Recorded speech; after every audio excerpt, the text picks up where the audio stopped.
Nakon ko sa last part ni Manny ba, naghila ko taga-pili.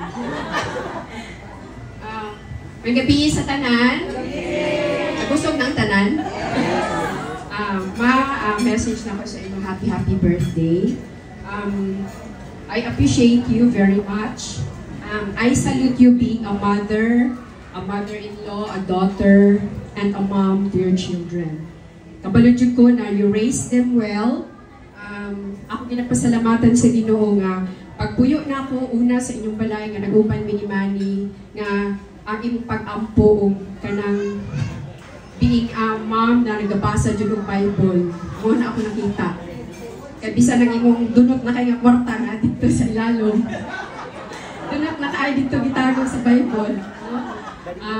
Thank you for being a God-fearing mom. Maupod na ang nakita na ako nga gisunod yun ni Manny hangtod karon nga nag-asawa nami ang among mga anak. So walay Jimwell, walay Michael, walay Princess Queenie o Israel kung wala si Manny Pacquiao. Diba? Dili na ko siya dili na ko maangkon nga gigasa sa Ginoo gitagaan kog 5 ka anak kung dili tungod sa imong anak na si Manny. Kung wala ni mo siya anak, so wala kay mga apo nga inato kadaghan karon. Ang imong mga anak po sa imong mga apo, no? Daghan kay salamat jud ko sa Ginoo nga tagaan kapag may panglawas nga di lang 75 hanggang nga gusto sa Ginoo nga mabuhi pa kadiri sa kalibutan. Gusto gid namo nga mabuhi pa kadiri sa kalibutan. So daghan kay salamat. Thank you for being my best friend.